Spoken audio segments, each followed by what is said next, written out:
வணக்கம். நான் உங்க friend Jaya Srinivasan. Welcome to veggies recipe. இன்னைக்கு வெஜ்ஜீஸ் ரெசிபி கிச்சன்ல ஒரு குவிக்கா ஒரு லஞ்ச் எப்படி பண்றது அப்படிங்கறத நம்ம இன்னைக்கு பார்க்க போறோம்.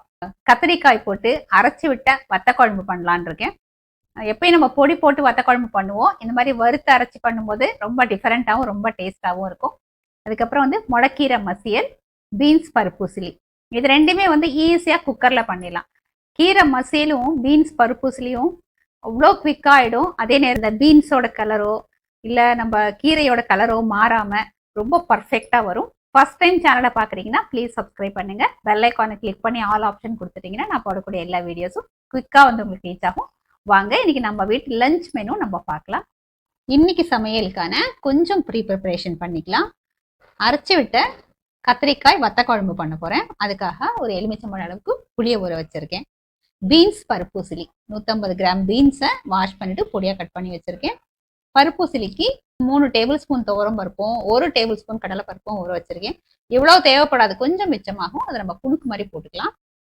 ஒரு கட்டு முளக்கீரை நல்லா வாஷ் பண்ணிட்டு தண்ணி நல்லா வடிச்சிட்டு பொடி பொடியாக அந்த மாதிரி கட் பண்ணி வச்சிருக்கேன். வாங்க இப்போ ஸ்டார்ட் பண்ணிடலாம். நம்ம கட் பண்ணி வச்சிருக்கிற கீரையை இந்த மாதிரி குக்கரில் எடுத்துட்டு இருக்கேன். இந்த கீரை வேகிறதுக்காக ஒரு 2 டேபிள் ஸ்பூன் மட்டும் தண்ணி சேர்த்துக்கலாம். குக்கர் மூடியை மூடிட்டு ஒரு விசில் வர வரைக்கும் நம்ம வேக வச்சு எடுத்துக்கலாம். ஒரு விசில் வந்த கையோட நம்ம ப்ரெஷர் ரிலீஸ் பண்ணிக்கணும். நம்ம கீரை வச்சிருந்தோம் இல்லையா, குக்கர் விசில் வந்தாச்சு. உடனே ஸ்டவ் ஆஃப் பண்ணிட்டு இந்த ப்ரெஷரை இமீடியட்டா நம்ம ரிலீஸ் பண்ணிடணும். ப்ரெஷர் கம்ப்ளீட்டா ரிலீஸ் ஆயாச்சு. இப்போ குக்கர் மூடியை திறந்துடலாம். இந்த மாதிரி பண்ணோம்னா கீரை கலர் மாறாம நல்ல கிரீனா சூப்பரா இருக்கும். கரெக்டாகவும் வெந்திருக்கும்.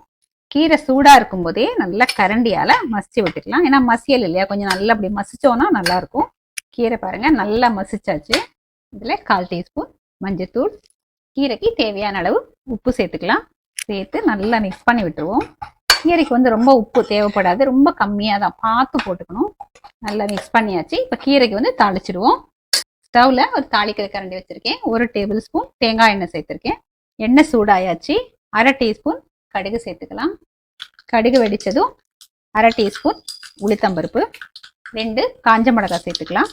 பருப்பு செவந்து வந்ததும் 1/4 டீஸ்பூன் பெருங்காயத்தூள், 15 சின்ன வெங்காயம் பொடியாக கட் பண்ணி வச்சிருக்கேன். இதையும் சேர்த்துக்கலாம். வெங்காயம் கண்ணாடி பதம் வர்ற வரைக்கும் நல்லா வதக்கிக்கணும். வெங்காயம் போடாமையும் செய்யலாம். தாளிச்சிருக்கோம் இல்லையா, அதை அப்படியே நம்ம கீரையில கொட்டி மிக்ஸ் பண்ணிக்கலாம். வெங்காயம் பாருங்க இந்த அளவுக்கு வதங்கினா போதும். ஸ்டவ் ஆஃப் பண்ணிக்கலாம். இந்த தாளிப்பு அப்படியே நம்ம கீரையில சேர்த்துருவோம். கொஞ்சம் நல்லா மிக்ஸ் பண்ணி விட்டுக்கணும். இந்த மிளகாலாம் இருக்கு இல்லையா தாளிச்சதை, அதை கொஞ்சம் லேசா கரண்டியால் இப்படி க்ரஷ் பண்ணி விட்டோம்னு வச்சுக்கோங்களேன். இதுல இருக்கிற காரம் இந்த கீரையில சேரும். இப்போ கரெக்டா இருக்கும். டேஸ்டியான கீரை மசியல் பர்ஃபெக்டா ரெடி ஆயிடுச்சு. இது நம்ம சர்விங் பவுலுக்கு மாத்திக்கலாம். வத்த குழம்புக்கு வறுத்துக்கலாம். ஸ்டவ்ல ஒரு கடாய் வச்சிருக்கேன். 1 டீஸ்பூன் எண்ணெய் சேர்த்துப்போம். சின்ன கட்டி பெருங்காயம் சேர்த்துப்போம். பெருங்காயம் பொரிஞ்சதும் 1/4 டீஸ்பூன் வெந்தயம். வெந்தயத்தையும் நல்லா வறுத்துக்கலாம். இதோட 1 டேபிள் ஸ்பூன் கடலைப்பருப்பு லேசா நிறம் மாறி வர்ற வரைக்கும் நல்லா வறுத்துக்கணும். கடலைப்பருப்பு லேசா செவந்து வரும்போது நான் ஒரு 7 காஞ்ச மிளகாய் எடுத்துட்டு இருக்கேன். நீங்க உங்க காரத்துக்கு தகுந்த மாதிரி சேர்த்துக்கலாம். இதையும் சேர்த்து நல்லா வறுத்துப்போம். மிளகாய் வரப்பறதுக்குள்ள கடலைப்பருப்பு நல்லா செவந்து வந்துடும். பருப்பு செவந்து நல்லா மிளகாவும் நல்லா வறுபட்டாச்சு பாருங்க. இப்போ 2 டேபிள் ஸ்பூன் மல்லி விதை சேர்த்துக்கலாம். இதையும் நல்லா வறுத்துப்போம். மல்லி ரொம்ப வறுக்க வேண்டியது, லேசா வறுத்தா போதும். இதுல 2 டேபிள் ஸ்பூன் தேங்காய் துருவல் சேர்த்துப்போம். தேங்காய் துருவல்ல இருக்கிற அந்த ஈரம் குறையிற வரைக்கும் நல்லா வறுத்துக்கலாம். நல்லா வறுபட்டாச்சு. ஸ்டவ் ஆஃப் பண்ணிடுவோம். இது சூடு ஆறுனதுக்கு அப்புறம் மிக்சி ஜார்ல போட்டு தண்ணியும் சேர்த்து நைஸா அரைச்சி எடுத்துக்கலாம். ஸ்டவ்ல அதே கடாய் வச்சிருக்கேன். 2 டேபிள் ஸ்பூன் நல்லெண்ணெய் சேர்த்துக்கலாம். வத்த குழம்புக்கு எப்பவுமே நல்லெண்ணெய் நல்லா இருக்கும். எண்ணெய் சூடானதும் 1/4 டீஸ்பூன் வெந்தயம். வெந்தயம் பொரியும் போதே 1 டீஸ்பூன் கடுகு. கடுகு வெடிச்சதும் 1/2 டீஸ்பூன் உளுத்தம்பருப்பு, 1/2 டீஸ்பூன் கடலைப்பருப்பு, 2 மிளகாய் வத்தல், 1/4 டீஸ்பூன் பெருங்காயத்தூள். நல்லா வதக்கி விட்டுப்போம். பருப்புலாம் நல்லா செவந்து வரட்டும். மிளகாயும் நல்லா வறுபடட்டும். நான் இன்னைக்கு வத்த குழம்புக்கு கத்திரிக்காய் சேர்க்க போறேன். 1/4 டீஸ்பூன் மஞ்சத்தூள் சேர்த்துப்போம். இந்த கத்திரிக்காயை நல்லா வதக்கிக்கலாம்.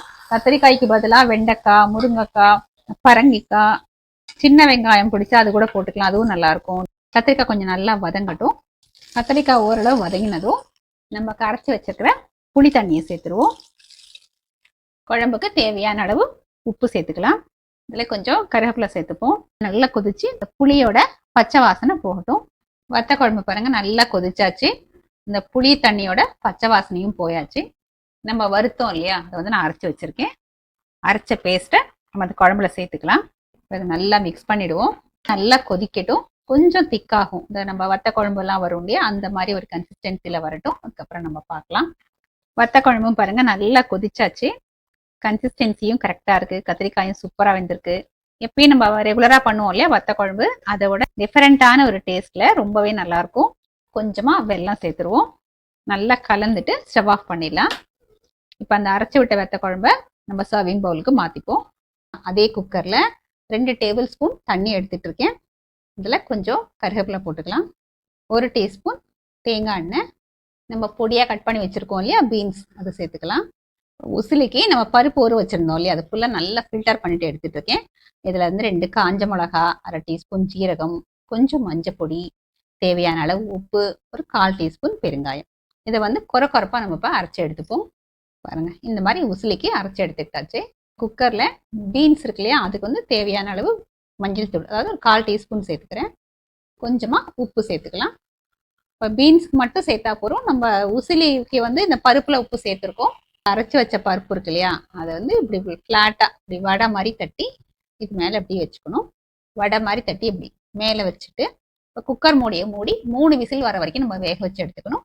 3 விசில் வந்த உடனே நம்ம ப்ரெஷர் ரிலீஸ் பண்ணிடணும்.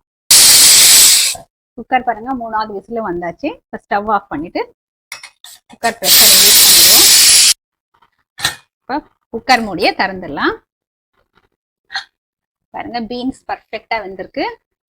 இந்த பருப்பும் வந்து நம்ம வச்சிருக்கோம் இல்லையா, அதுவும் கரெக்டா வெந்திருக்கு. பாருங்க, பருப்பு சிலி பண்றதுக்கு ஸ்டவ்ல ஒரு கடாய் வச்சிருக்கேன்.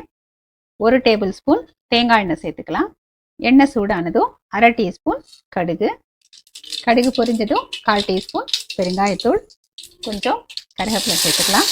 நம்ம பருப்பை ஸ்டீம் பண்ணி எடுத்துட்டோம் இல்லையா, அதை வந்து கையாலேயும் நம்ம இந்த மாதிரி உதிர்த்து விட்டுக்கலாம். நான் மிக்சியில போட்டு பல்ஸ் மோட்ல ஒரு தடவை அரைச்சி எடுத்துக்கிட்டேன். நல்லா உதிருதிரா அரைச்சி இது வந்து நம்ம தாளிப்புல சேர்த்துருவோம். நல்லா ஒரு தடவை இதை வதக்கி விட்டுக்கலாம். பீன்ஸ் வேக வச்சு வச்சிருக்கோம் இல்லையா, அதையும் சேர்த்துருவோம். இப்போ சேர்த்து நல்லா மிக்ஸ் பண்ணிக்கணும். உப்பு நம்ம தனியா வந்து பீன்ஸ்க்கும் சேர்த்துட்டோம். இந்த பருப்பு ஊசிலி இந்த பருப்புலையும் சேர்த்துருக்கோம். அதனால இப்போ எதுவுமே சேர்க்க வேண்டிய அவசியம் இல்லை. உப்பு மஞ்சப்பொடி எல்லாமே சேர்த்தாச்சு. நல்லா ஒரு தடவை கலந்து விட்டுற வேண்டியதான். பாருங்க, ஈஸியா பருப்பு ஊசிலி சூப்பரா ரெடி ஆயாச்சு. இதையும் நம்ம சர்விங் பவுலுக்கு மாத்திப்போம். இன்னைக்கு நம்ம வீட்டு லஞ்ச் அரைச்சி விட்ட கத்திரிக்காய் வத்த குழம்பு, கீரை மசியல், பீன்ஸ் பருப்பூசிலி. இந்த கத்திரிக்காய் போட்டு அரைச்சி விட்ட வத்த குழம்பு ரொம்ப டேஸ்டா இருக்கும். நீங்க கண்டிப்பா ட்ரை பண்ணுங்க.